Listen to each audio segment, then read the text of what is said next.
유튜브로 읽는 박정희 전기 13권 마지막 하루 김영삼의 문상.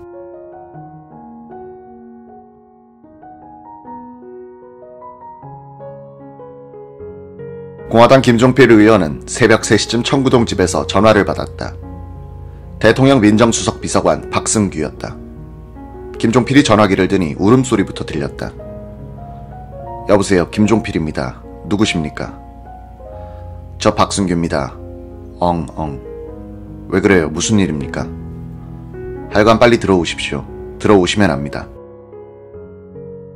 김종필은 예감이 나빴다. 지난밤에 그는 이태원의 음식점에서 언론사 사장들과 저녁 식사를 하고 있었다. 밤 9시쯤 궁정동 근방에서 총성이 들렸다는 보고가 음식점으로 들어왔다. 청와대 주변이 어수선하다는 얘기도 들렸다. 참석자들은 술도 제대로 마시지 않고 뿔뿔이 흩어져 돌아갔던 것이다. 김종필이 청와대 본관에 도착하니 이상했다. 검문도 제대로 하지 않고 멍하니 서 있는 사람들이 있는가 하면 현관으로 들어가도 알아보는 사람이 없었다. 소접견실에서 경호원들이 흰 천을 탁자 위에 깔고 있었다. 이게 뭐야? 하니 경호원들은 엉엉 울기만 했다. 이때 2층에서 박승규가 내려오더니 김종필을 붙들고 각하가 돌아가셨습니다 라고 하는 것이었다. 뭐? 각하가 돌아가시다니. 조금 전에 병원에서 운명하셨습니다. 처리를 하느라고 늦어지고 있는데 여기로 오시는 중입니다. 김종필은 망치로 뒤통수를 얻어맞은 것처럼 아무 생각이 나질 않았다. 대통령의 시신이 도착했다. 김종필은 탁자 위에 눕혀진 처삼촌을 내려다보면서 생각했다. 원래 조그마한 분이지만 눕혀놓으니 애기 같아요. 문득 무슨 생각이 났느냐 하면 댈러스에서 저격당한 케네디가 병원으로 가지 않았습니까? 전기를 읽어보니까 그는 위대한 거인이었다는 대목이 있었습니다. 수술대 위에 눕혀놓으니 그렇게 크게 보이더랍니다. 그런데 이분을 보니까 세상에 이렇게 몸이 작을 수가 없어요. 손을 만지니까 싸늘하고 오른쪽 귀 윗부분에 총탄이 들어간 자리에는 혈청같이 뿌연 것이 흘러내리고 있었습니다. 이분이 이렇게 가셨구나. 천하를 주름잡던 분이 숨을 거두니까 이런데 누우시는구나. 아주 별별 생각이 다 들었습니다. 김계원 비서실장이 피 묻은 양복 차림 그대로 내려왔다. 김종필은 함께 2층 비서실장실로 올라갔다. 두 사람만 남게 되자 김종필이 따지듯 물었다. 어떻게 된 일이요? 김재규란 놈이 그랬어요. 김재규란 놈이. 실장도 거기 있었을 텐데 못했어요. 김 실장은 고개를 숙이고 잠시 말을 못하더니 울먹이며 이렇게 말하더란 것이다. 제가 죽일 놈입니다. 아무것도 못했습니다. 제가 죽일 놈입니다. 자초지종을 이야기해봐요. 김계원은 차지철에 대한 대통령의 편애를 하소연하듯 털어놓더라고 한다.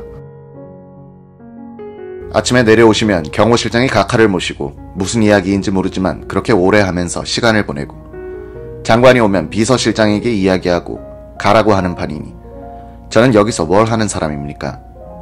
허수아비입니까? 김종필은 김재규가 총 쏠 때 실장은 못했어요 하고 추궁했다. 내가 그렇게 따져 물었더니 김 실장은 저도 겁이 나서 밖으로 나갔습니다 라고 합디다. 김 실장이 밖에서 들었는데 대통령이 난 괜찮아, 아가씨들 괜찮아 라고 하시며 여자들을 오히려 걱정하시더랍니다. 박 대통령의 평소 실력대로 나온 겁니다. 김종필은 11.6 사건 뒤 사석에서 대통령께서 경랑 속에 선장 없는 조각배를 나에게 남겨주셨다 라는 취지의 말을 한 적이 있다. 박 대통령의 죽음은 그의 정치적 운명을 크게 바꿔놓았다. 김정념 전 대통령 비서실장에 따르면 박 대통령은 1978년에 유신체제를 근본적으로 개혁하는 비밀 연구 작업을 자신에게 지시했다는 것이다. 그 핵심은 유신헌법을 개정하여 대통령 후보의 실질적인 경선이 가능하도록 한 다음에 자신을 대통령 임기 만료 1년 전인 1983년에 하야하겠다는 뜻을 비췄다는 것이다. 박 대통령은 후계자로는 김종필을 염두에 두고 있었다는 것이 김정념의 증언이다. 미리 김종필을 국무총리에 임명하여 자신의 하야 뒤에는 그가 헌법에 따라 대통령 권한대행에 취임하도록 하겠다는 보관이었다는 것이다. 박 대통령은 주한미군 철수에 따른 안보상의 대비를 그때까지 해놓고 물러나 나도 좀 쉬어야겠고 애들도 시집 장가를 보내야겠다고 말했다. 서울 마장동에서 정육점을 꾸려가던 이연란 할머니는 박정희의 죽음을 친구가 걸어온 전화를 받고 알았다. 큰 마음의 동요는 없었다. 밥도 한 그릇 더 먹었다는 것이다. 그 이야기를 들은 친구는 너 참 독하구나 라고 말했다. 그 8년 뒤 할머니는 한 기자에게 이런 후회를 말했다.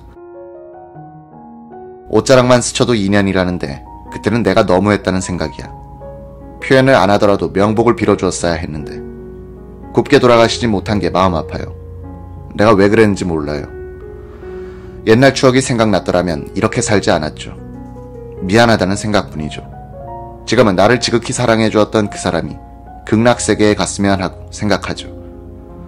이연란 할머니는 1948년부터 1950년 2월 초순까지 박정희와 약혼한 뒤 동거했던 여자다. 그녀는 1993년 4월에 죽었다.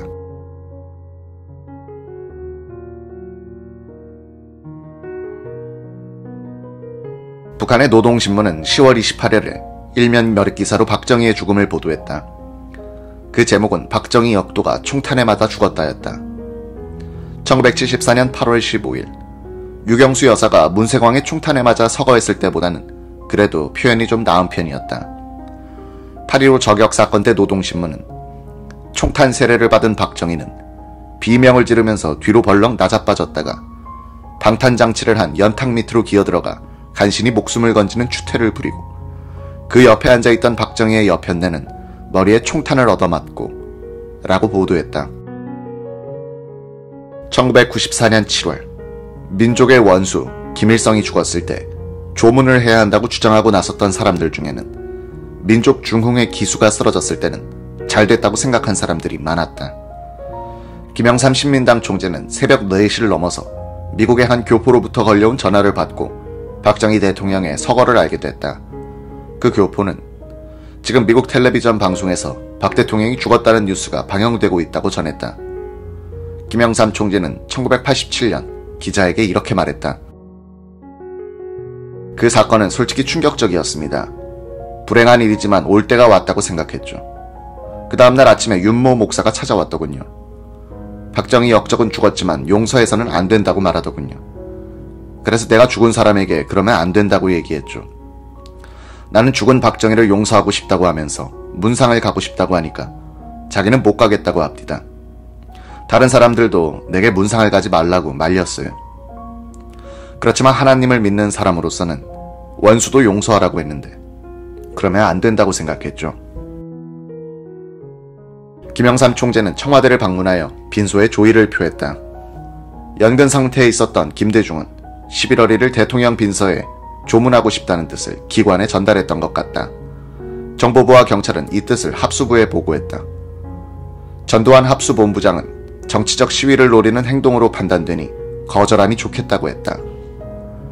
1979년 11월 2일 윌리엄 글라이스틴 주한 미국 대사는 미 국무부에 올린 한국 정세보고 전문에서 야당, 제야가 한국의 내정에 대한 미국의 개입을 촉구하고 있다고 보고했다.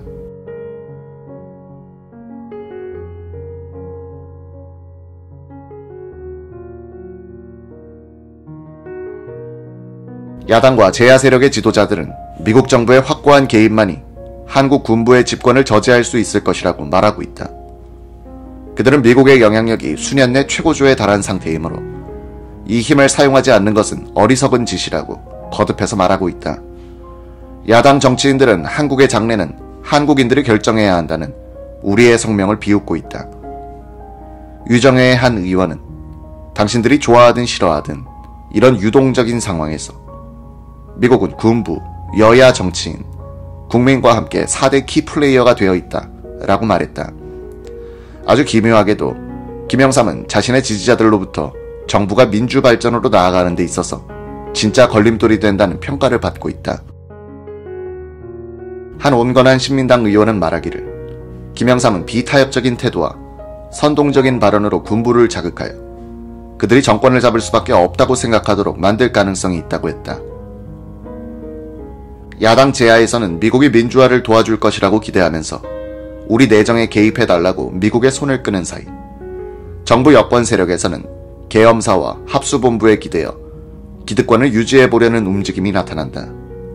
예로부터 주체성과 자주성이 약하여 사대적이라는 비판을 받아온 한국의 문민 정치인들은 박 대통령의 사망으로 권력 공백기가 생기자 또다시 힘센 편을 기웃거리기 시작한다. 27일 날이 밝자 계엄사 합수본부로 바뀐 보안사는 신속하게 권력의 공백을 메우고 들어갔다. 합수본부가 혼돈기의 주도권을 잡을 수 있었던 것은 보안사가 가진 군사력 때문이 아니라 전두환 사령관이 이날 밤 사태를 정확히 파악하여 권력 공백기의 그 여백을 먼저 채우고 들어갔기 때문이었다. 보안사는 권력은 큰 부서였지만 병력은 자체 경비도 할 수 없는 수준이었다. 전두환 사령관이 밤 10시 30분쯤 보안사에 들러 대통령의 시신이 바로 옆인 국군 서울지구병원에 안치돼 있다는 보고를 받았을 때 참모들은 쿠데타 기도라고 판단했다. 보안사가 쿠데타에 가담한 군부대로부터 안전하지 못했다고 생각한 참모들은 전 사령관에게 안전한 육군본부로 지휘부를 옮기자고 건의했던 것이다. 전 사령관은 우국일 참모장과 이상현 감찰실장 정도만 남기고 다른 참모들과 함께 육군본부 보안부대로 갔다. 일종의 피난이었다.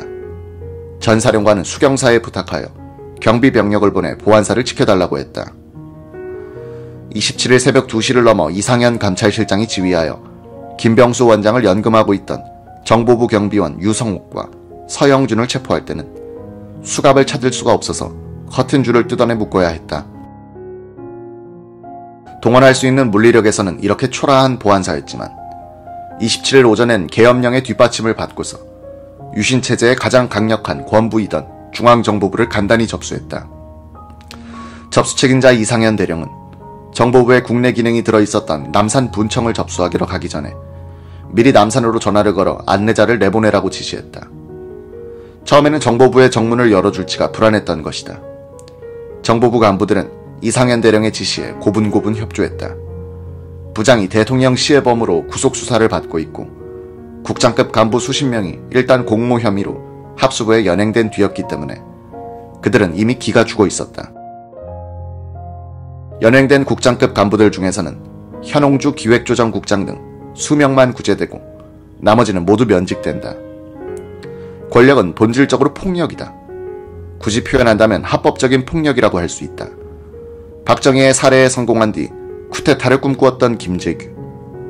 그는 보안사 서빙고 수사 분실에서 신동기 수사관으로부터 난타를 당하는 수감부터 공식적으로 파면을 맞았던 것이다. 김재규는 항소 이후 부충서에서 이렇게 썼다. 27일 새벽에 서빙고로 연행되자마자 수사관들은 본인의 전신을 닥치는 대로 구타하고 심지어 228 전화선을 손가락에 감고 전기 고문까지 자행했습니다. 이런 고문이 며칠간이나 계속됐는지 모릅니다. 여러 차례 졸도도 하여 심지어 어떤 수사관에게 이대로 죽으면 이걸로 고향에 가게 하지 말고 서울에 묻어달라고 유언까지 한 일이 있었습니다. 본래 간이 나쁜 본인은 지혈이 안 되어 온몸이 피하 출혈로 시뻘겋게 됐고 그 흔적이 지금까지 남아 있습니다. 산송장이나 마찬가지였습니다.